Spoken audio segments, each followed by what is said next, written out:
Hey, what's up guys? Joker here. Hope you're all doing well. Today we've got a couple of news stories in the world of PC gaming and one small story at the end of this about the PlayStation 5 finally getting variable refresh rate support.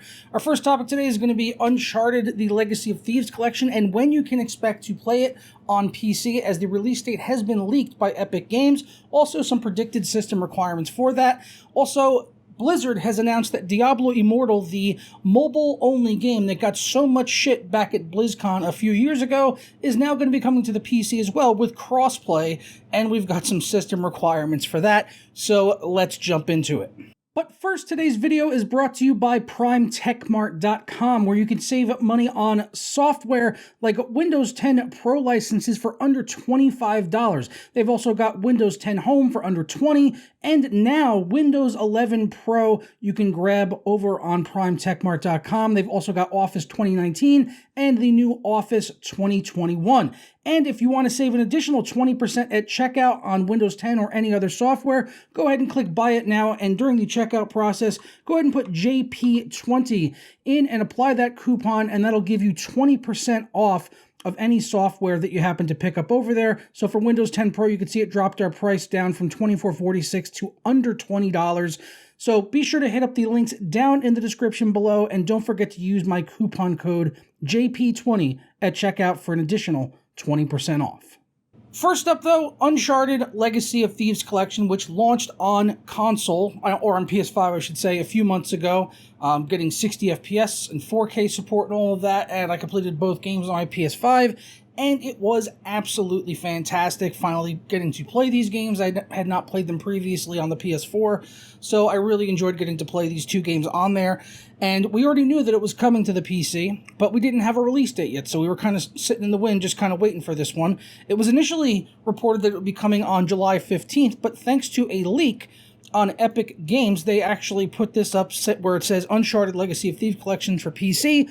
Release date is June 20th, 2022, and this does not appear to be a placeholder or anything like that. It was a official press release from Epic Games, but up until now, Sony has not given the official release date or anything, but Epic kind of let the cat out of the bag on this one. So unless this is, something fake or whatever like that, which it doesn't appear to be, it just seems like they kind of slipped up and put the release date out there ahead of time. So as of right now, we have to assume that it will be releasing on June 20th until we hear otherwise from Sony. So very excited to see this coming to the PC. Finally getting Uncharted games on the PC is awesome, and people that haven't played these games before, if they're PC gamers only, are going to be in for a real treat. The first, 3 games in the series were also great, probably better in a lot of ways than the Legacy of Thieves collection, just from a story and gameplay wise, but it's still a very good game. So you're still going to be in for a treat. Hopefully they figure out some way to port over the first 3 games onto the PC as well. That would be awesome to get sort of I don't even know why I cursed there. The whole collection of all the Uncharted games at some point. And also maybe Last of Us could come to the PC as well. Sony, please, heart, would love to see it. So what is it going to take to run this game? Unofficially, officially Sony has not given us any system requirements, but there are some predicted system requirements out there floating around the internet from Game Debate, who typically does this. So again, this is not official or anything like that, but they're saying that they're recommending an RX 580 or a GTX 1060, and for the CPU they say a 4770K or an AMD Ryzen 1500X. Or wouldn't that be 1600X? Is there a 1500X? I don't remember. I'm pretty sure it's 1600X for Ryzen 5, unless there was a 1500X that I'm not aware of, or just can't recall at this moment in time. So there you go. That's just a predicted requirements for Uncharted collection, which hopefully will be coming out on June the 20th. One game where we do have the official system requirements for, though, is Diablo Immortal, which was revealed yesterday as coming to the PC. If you remember some years ago, this was announced at BlizzCon as a mobile game, and at that time they had not announced a new Diablo game for PC at all. So gamers were obviously quite pissed off that they were putting time and energy into making a shitty mobile game that's likely going to be riddled with microtransactions, the likes that Candy Crush couldn't even dream up, because this is Blizzard Activision after all. So we'll have to wait and see on that when the game finally does come out. But I'm glad that it is coming to PC. I'm going to have links to all the sources down below, and one of those is the source of the gameplay that I'm going to be putting up here from Game Informer, where it's about a 27-minute interview with gameplay from the PC, some comparisons between PC as well as mobile. And visually speaking, I mean, it looks okay. I would say it looks on par with Diablo 3. Maybe some of the textures are a little bit worse, but it looks fine. It looks serviceable. It doesn't really look like a next-gen title in any way, shape, or form. So, but if the gameplay is decent, if it's basically Diablo, I'm sure people are probably going to enjoy it. I guess it should be okay. But the microtransactions are a concern for me. If it's going to be like a free mobile game where you have to like, buy a bunch of credits in order to be able to play the next level, or you have to grind out or wait like a certain period of time before you can play again, that kind of shit, that is not going to go down well, okay? That is not going to go down well. That'll probably go down worse than the original announcement for Diablo Immortal coming to mobile. But this will be coming to PC and mobile on June 2nd. It's going to have crossplay, so mobile people will be able to play cooperatively with people on the PC and vice versa. So, yeah, it's a good thing that they're bringing it to PC, but it might be too little too late, as there are pretty much every video I've looked at this has a ton of dislikes. I can actually see dislikes on the PC, you just can't really on mobile. But there are browser extensions where you could still see the dislikes on YouTube. So, yeah, the Game Informer video at the current time that I'm recording this had 952 likes and 1.8 thousand dislikes.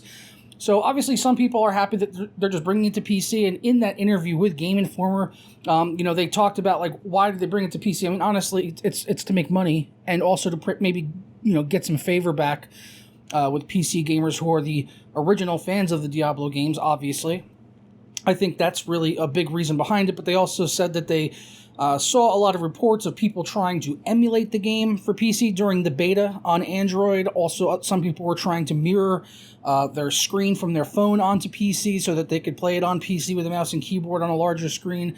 So they kind of say that since people were going through all this trouble, like, hey, why don't we put this game out on PC? It's like, oh yeah, I'm sure that was really the thought process on that. I'm sure it was more like, look guys, everyone's really fucking pissed off at us because we're Blizzard Activision, and Blizzard Activision is shit, and they also don't want a mobile game, so what are we going to do? It's like, well, we'll just put it on PC, and then people will be happy about it. It's like, yeah, but people have long memories in the gaming world, and people still aren't really that happy about it, and the only thing that will make them recover is if this game comes out and is an absolute banger, and we'll just have to wait and see on June 2nd if that is the case. As far as the system requirements, thankfully they did go ahead and give those to us, and as it is a mobile game being ported to the PC, as you would expect, they're not particularly demanding. On the minimum side, they say Windows 7 64-bit for the CPU, an AMD FX 8100 or an Intel Core i3, and it doesn't mention a generation. For RAM, the minimum is 4 gigabytes, and for the GPU, an AMD Radeon 6850 or a GTX 460 and 1 gigabyte of VRAM. And they did not supply any storage requirements as far as how big the download is going to be, but I'm imagining it's not going to be that big, as it is a fucking mobile game. Recommended-wise, they say Windows 10 64-bit. Not sure why they had to make the jump there. For the CPU, AMD Ryzen 5 or Intel Core i5, and no mention of generation for either one of those. I guess just any old i5 will do, or Ryzen 5 will do. On the RAM, 8 gigabytes, and for the GPU, a Radeon RX 470 or a GTX 770. Holy shit, 2014 called, and they want their GPU back, Diablo. And for the VRAM, 2 gigabytes of VRAM recommended for this game, and again, for storage, they do not mention how much storage you'll need for Diablo Immortal. But that's all we've got. Oh, wait, actually, there was one more tidbit of news. I was about to get out of here, getting a little bit ahead of myself.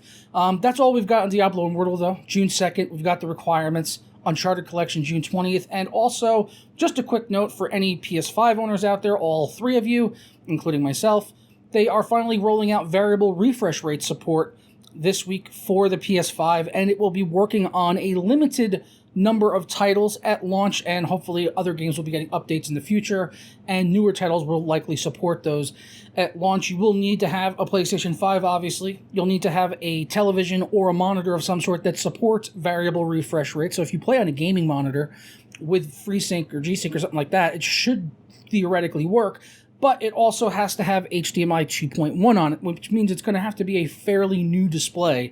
So it's going to be a very limited number of people that are going to be able to take advantage of this. You need to have HDMI 2.1 and you need to have a PS5 in order to take advantage of this. And then it's only a handful of titles, which I'll put up on the screen here, but some Call of Duty Vanguard, Black Ops Cold War, Deathloop, Dirt 5, Godfall, the Spider-Man remaster, as well as Miles Morales, so that's cool. Ratchet & Clank Rift Apart, Resident Evil Village, Rainbow Six Siege, Tiny Tina's Wonderlands, Tribes of Midgard, and Astro's Playroom, and Destiny 2, I think, and Devil May Cry, Dirt 5, Godfall. I skipped over a couple of them, but ended up naming them all in the end anyway, so there it is. Variable refresh rate is coming to PS5. Xbox has had it since launch. I'm not sure why it took this long to implement it. Seems like kind of an easy one to me, honestly. So I'm going to go ahead and get out of here. Hope you guys enjoy the rest of your day. Let me know your thoughts and opinions on all of these gaming news stories down in the comments below. And I'll catch you next time for another video. Tara.